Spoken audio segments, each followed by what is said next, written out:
Level 1, the recruit. You are 19 years old. You stand in the frozen, windswept courtyard of the Depot Division in Regina, holding a heavy wooden snow shovel with freezing hands. The air is 40 degrees below zero, smelling of horse manure, wet straw, leather grease, and pine smoke from the barrack chimneys.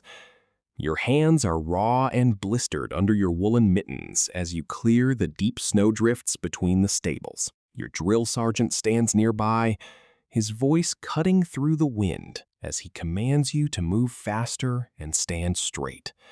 You spend your mornings grooming the massive draft horses, their warm breath rising like white steam in the freezing air, and your afternoons split-cutting thick birch logs to feed the wood stoves of the barracks. Every muscle in your body aches from the physical exhaustion, and the biting wind chaps your face, leaving painful red patches on your cheeks. You must learn to ride in a military saddle under freezing conditions, keeping your balance while your horse slips on the icy clay terrain. Which rank would you stop at? Think about it and drop your answer in the comments right now. You survived the first weeks of training, your hands calloused and your feet constantly numb from the cold, surrounded by other recruits who dream of adventure in the far north. You are just a fresh recruit, a nameless number in a force tasked with maintaining order in the vast Canadian wilderness, hoping to survive the winter. You pull your scarlet tunic tight against the wind, realizing that here, your endurance is the only thing keeping you from freezing to death. You stare at the vast prairie horizon, wondering if you have what it takes to survive the Yukon Trail. You check the sky, seeing the heavy gray clouds gathering overhead, knowing that the season's first blizzard is about to hit the barracks. Level 2, the Chilkoot Pass Guard. You are 20 years old. You stand at a sub-zero border checkpoint at the summit of the Chilkoot Pass, looking down at a line of thousands of gold miners, climbing the icy steps. The air is freezing, smelling of wood smoke, wet wool, and the sweat of men carrying heavy packs. Your job is to enforce the law that requires every miner to bring a literal ton of food and equipment before entering the Yukon Territory. You weigh sacks of flour, boxes of bacon, and crates of beans on a heavy iron scale, checking the manifests to ensure they have enough supplies to survive a year in the wilderness. The wind blows constantly at 40 miles an hour, driving snow through the cracks of your wooden shack.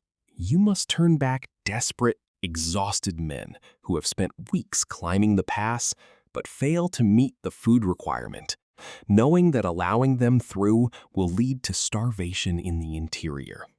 If you accept a bribe or fail to check the supplies, the territory will face a winter famine, and you will be held responsible by your superiors. You are 20, and your authority controls the gateway to the Klondike Gold Fields. You stamp the permit papers, the ink freezing on the page, watching the miners resume their slow, painful climb into the white silence. You pull your fur collar up, feeling the ice build up on your eyelashes, knowing that the mountains do not forgive a single mistake. You watch a miner collapse in the snow, ordering him back down the trail for his own safety before the blizzard rolls in. You look at the pile of confiscated goods behind your shack, knowing that many of these men will return home penniless.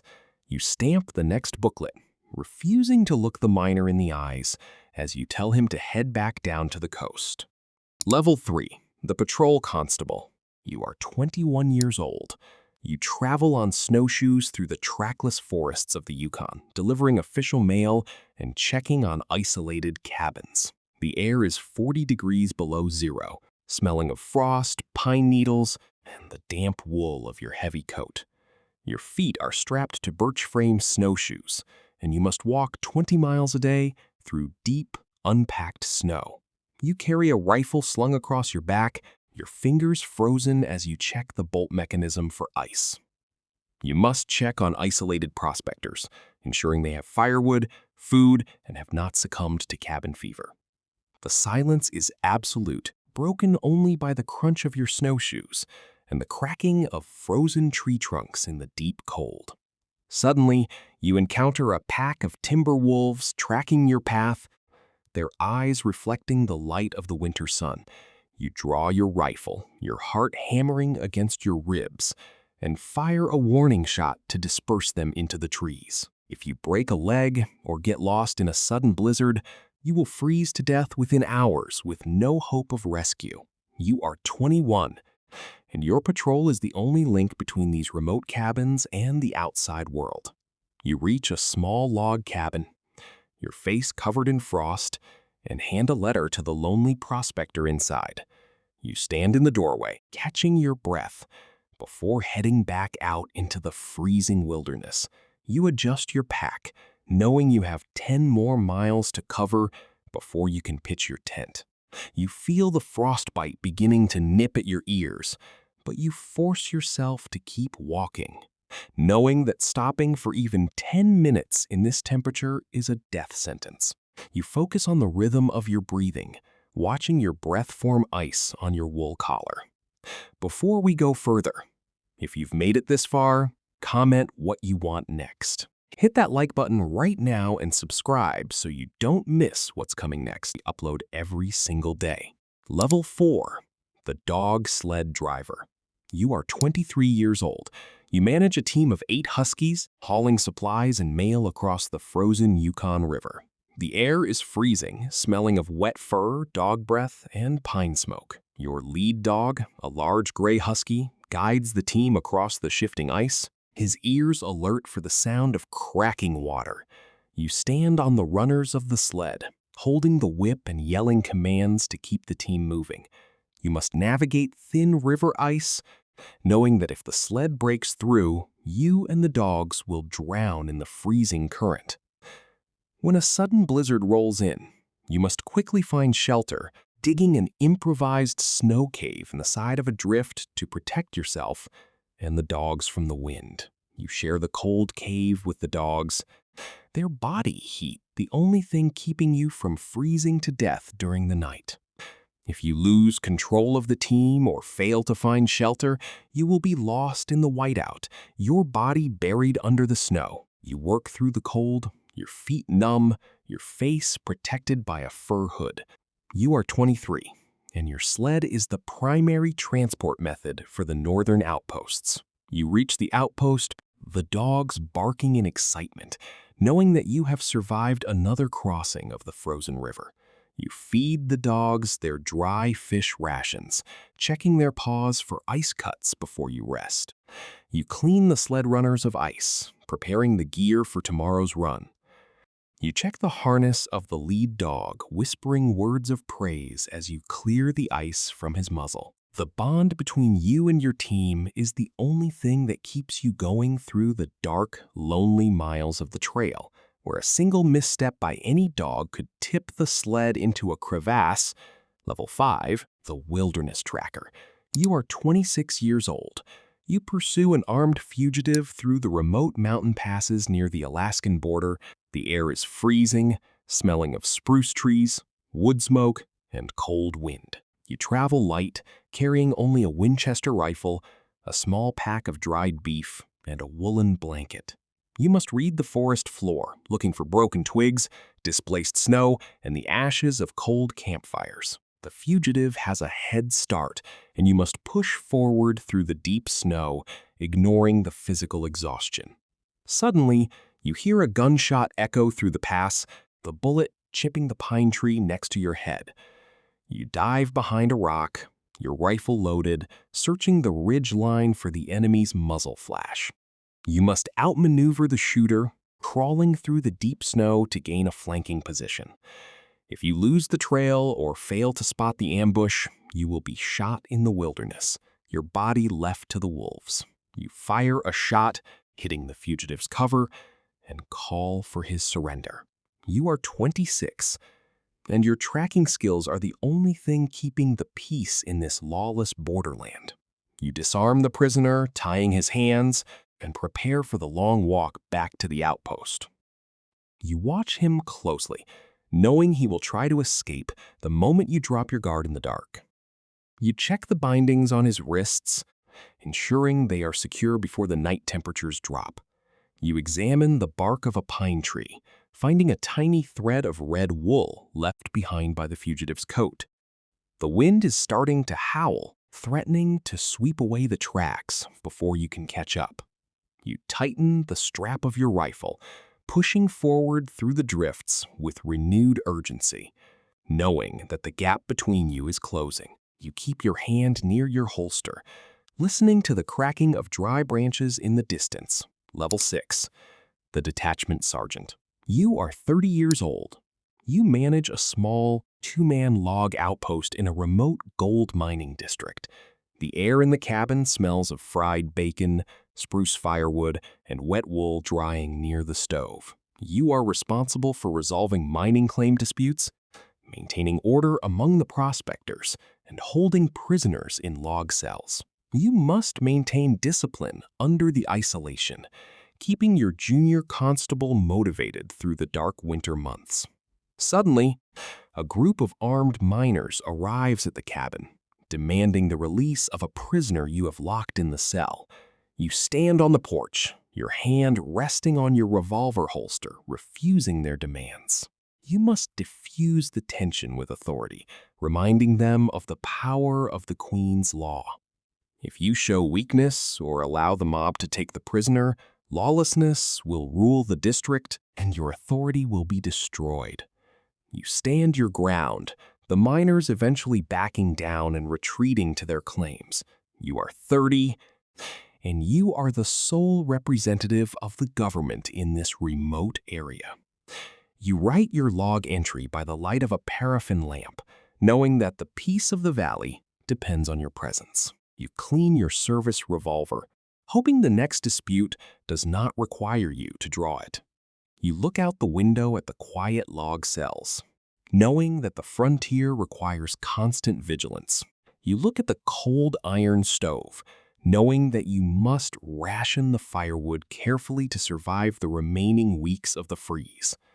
You listen to the complaints of the local miners, resolving their disputes over borders with a firm voice, reminding them that the law of the land is absolute even in this desolate valley. If you lose control of the camp, the entire settlement will descend into chaos. You pour a cup of black coffee, watching the steam rise in the cold room, ready to face the next crisis.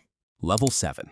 The Inspector. You are 36 years old. You oversee police operations across a territory larger than France.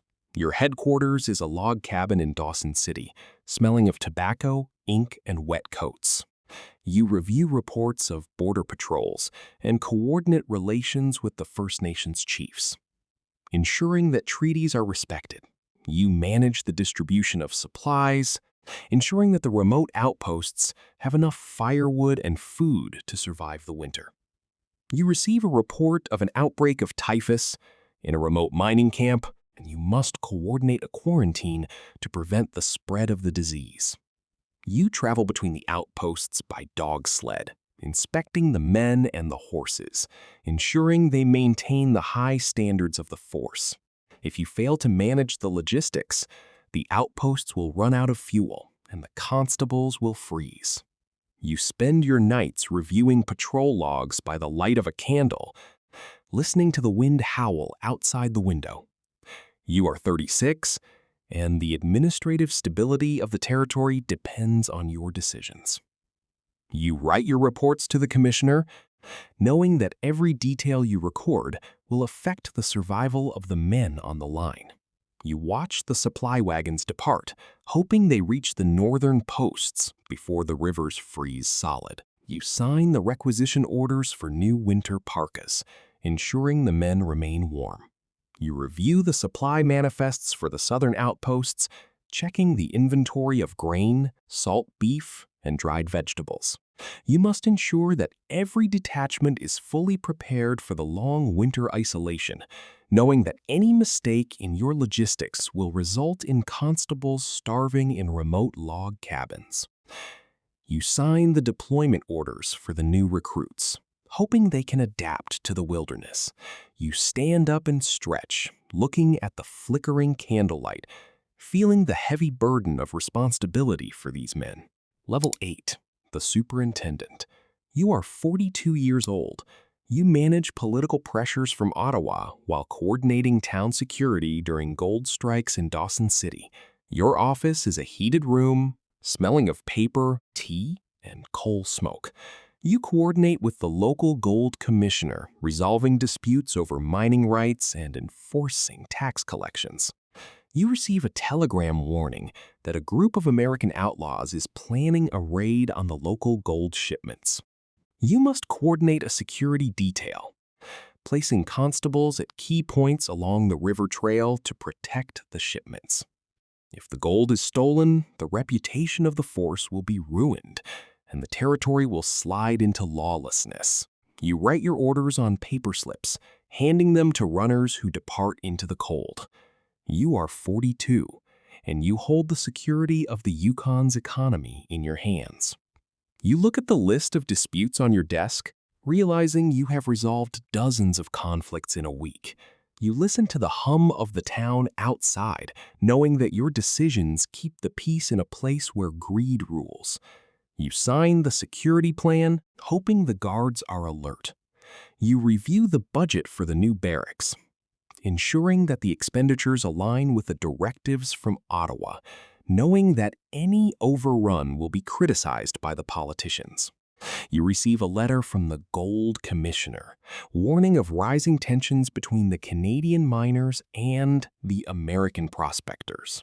You must balance the enforcement of local regulations with the need to prevent a diplomatic incident, keeping the peace in a town that is ready to explode at any moment. You dispatch a sergeant to the saloon district, ordering him to maintain a visible presence and disarm any miners who show signs of trouble. You stare at the telegrams from Ottawa, knowing that a single outbreak of violence could trigger a parliamentary investigation into your administration. Level 9, the Assistant Commissioner. You are 48 years old. You work in the planning department of the headquarters, reorganizing the force's logistics. The room is quiet, smelling of floor polish, paper, and ink. Before you is a map showing the entire division's territory. Your job is to manage the transition from horses to motorized patrol sleds, ensuring the new machines can handle the extreme cold.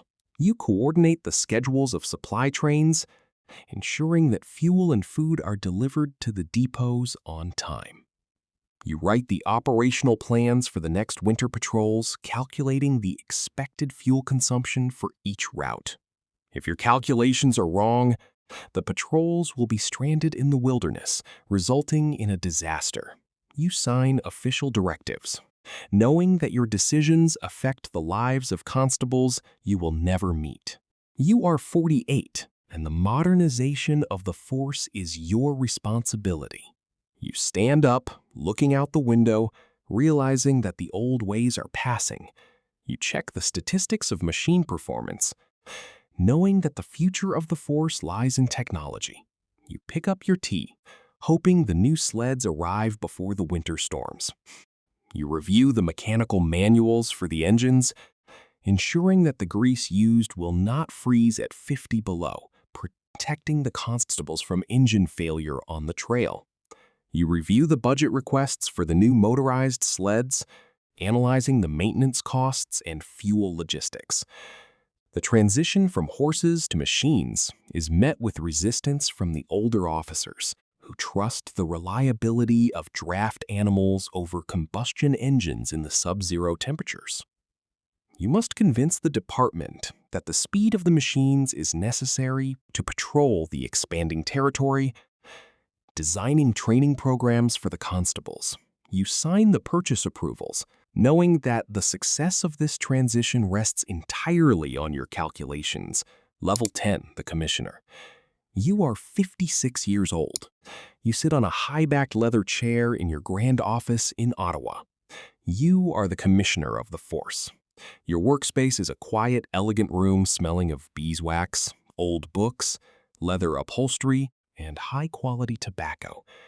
You balance the demands of the politicians in Parliament against the harsh realities of a remote, freezing frontier.